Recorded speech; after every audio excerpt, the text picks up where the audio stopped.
Bonjour à tous, je me nomme Oué Oulade et aujourd'hui nous allons vous parler de comment éviter les pannes surprises sur un véhicule automobile.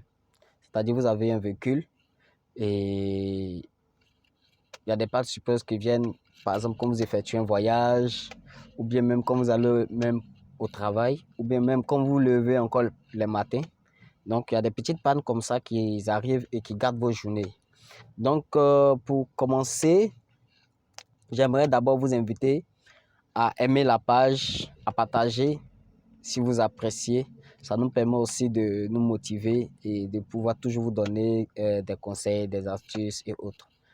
Bon, pour commencer, pour que une panne surprise ne vous parvienne pas un matin, il est conseillé de faire le contrôle technique de votre véhicule chaque 6 mois. Faites un contrôle technique. C'est beaucoup important le contrôle technique. Même avant d'effectuer un voyage, effectuez un contrôle technique, c'est-à-dire un contrôle général avant d'effectuer le voyage.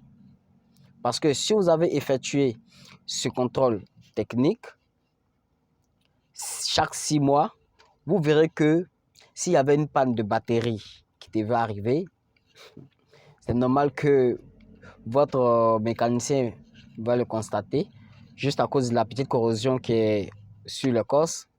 S'il y a aussi une fuite d'eau, votre mécanicien va constater, ou bien s'il y a une durite ou un collier qui est presque foiré, tout et tout, il le saura. Il le saura à cause de toutes ces rouilles et autres. Donc, il y a un peu ça.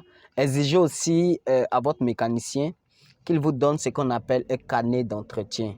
Le carnet d'entretien, c'est comme le carnet comment je pourrais dire ça, d'une personne normale qui est malade, qui va à l'hôpital pour une consultation, il a droit à un carnet. Et c'est ce carnet-là qui permet à d'autres médecins de pouvoir faire le suivi. Donc, c'est un peu ça. Donc, un carnet, c'est beaucoup important. Même quand vous voulez revendre encore votre véhicule, ce carnet-là peut vous permettre d'avoir un bon acheteur. Parce qu'à travers ce carnet-là, l'acheteur pourra dire, ouais, ce monsieur-là, il prend vraiment soin de son véhicule. Voici telle opération qu'il a effectuée sur son véhicule. Et avoir le véhicule est toujours propre. Donc, ce sont des choses comme ça qui arrivent.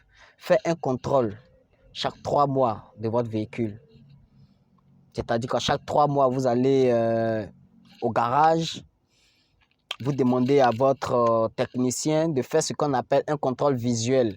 Et le contrôle visuel, c'est tout ce qui va vous parler des plaquettes, pour voir s'il n'y a pas un échappement qui est percé, parce que certaines personnes ne savent pas faire la différence entre l'échappement qui est percé ou celui qui n'est pas percé. Chez eux, tant que le véhicule roule, ça marche. Pourtant, ça favorise une consommation de carburant. Donc, c'est un peu ça. Et je vais m'arrêter là. Si vous voulez que je poursuive encore sur ce point, mettez en commentaire, likez, partagez. Je compte vous répondre. Merci encore et passez une agréable journée.